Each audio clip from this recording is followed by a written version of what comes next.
So yesterday I messed up a little bit.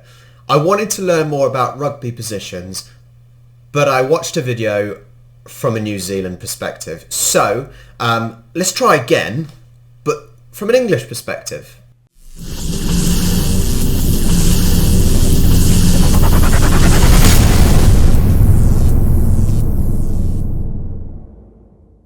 Hello, I'm Ben Kay, and this is Ben Rugby Kay. Explained, brought to you by Leicester Tigers. In Rugby Union, each team has 15 players, made up of 8 forwards and 7 backs. The forwards. In the forwards there are 2 props as well as 1 hooker. That is the front row. So that was based the same as the New Zealand one. You got the hooker in the middle. He's the specialist type character. You got the 2 props that help, like I said, prop up the scrum and keep it up. These make up the front row of a scrum, with the hooker usually throwing the ball into a line-out. At Tigers, the front row is called the ABC Club. Is there any reason why the hookers throw the ball in? Is it only the hookers that can throw the ball from the line out? Next, there are 2 second rows or locks, who are essential to catching the ball in the line-out and provide power to the scrum. Locks. Are they locks because they lock into the scrum and they get in really tight and help drive forward? I'm going to assume. Finally, Are they locks because they are literally stuck in between? They are literally stuck in between. You've got the outside guys there and the locks. There's no way of them getting out. I think that makes sense. there is a back row consisting of 2 flankers and a number 8. These are the team ball winners, making the most of tackles and turnovers. The backs. Hang on, let's go back to that. So, I think in the New Zealand version, you had like a blind side and a near side. So I think those are the flankers, if I'm right. The team ball winners, making the most of tackles and turnovers. The backs. The backs are creative. In this video, can we not have insulting the backs? Because I reckon that if I was to play rugby, I would be one of the backs. Okay, so let's not have any rivalry going on in the comments. Players, combining their speed and skill to score tries. The scrum half forms the link between the forwards and the backs, starting a new phase by passing the ball after a tackle or set piece. I think I said this in the other video. Now, I know people have said you can't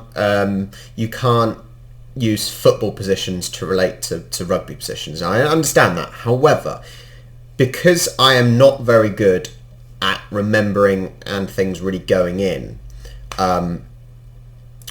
it just makes it easier because I know football positions. So it just makes it easier for me to remember and be able to link. So the scrum half is basically, in my terms, then the central midfielder, the link between the attack and the defence. So not talking about how they play, compared to rugby. What I'm saying is it's that middle ground in between the attack and defence. Scrum half.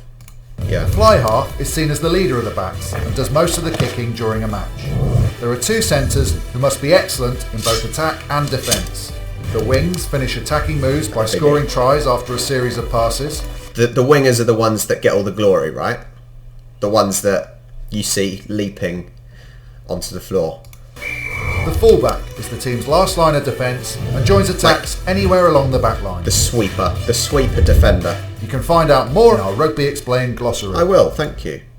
So, right. So let me try this. So in the attack, you have the hooker with the 2 props either side.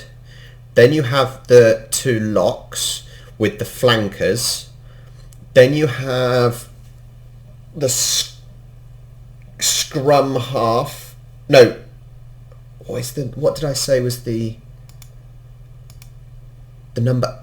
Ball winners, making the most of tackles and turnovers. The backs. The backs are creative players, combining their speed and skill to score tries. Yeah. The scrum half. Scrum half. Right, yes, I was right. So the scrum, you've got the hooker with the 2 props. Then behind it you have the 2 locks with the flankers. Then you have the scrum half, which links the attack and defence together. Then you have the fly half, then the wingers, then the full back, which is like the sweeper. That I think that's right. Forms the link between the forwards and the backs, starting a new phase by passing tries after a series of passes. The fullback is the team's last line of defence and joins a... Now, this video doesn't necessarily go into the substitutes, but from what I hear, a little bit like in American football where you've got a quarterback, and a quarterback it's a specialist role, similar to what a hooker is. So you would kind of have to have a spare hooker on the bench, and there's some other specific roles that you have to have on the bench. But I think I'm getting there. I think I'm getting there. Hooker, props, locks, flankers, scrum half, full half, scrum. I can't remember that number 10. I think that's 10, or is that 11? Yeah, I can't remember what the 10 is now. Fly half. Then you've got the wingers, the fullback. They all three the same name. I can't remember. It's annoying. Anyway, I think that's some progress at least. That's some progress. I'm sort of getting it. Basically, the wingers are the coolest ones that get the tries. Discuss in the comments below. I hope you enjoyed. I'm getting there, guys. Slowly but surely. I think the more games I watch, the more I will know and be able to pick up on and learn. Anyway, guys, we've got Discord link in the description below, so make sure you join the Discord. You'll see when, for example, I've got live scheduled as well. If you enjoyed the video, hit the like button, hit the subscribe button. It means the world to me. Yeah, have a good day, and I will see you next time.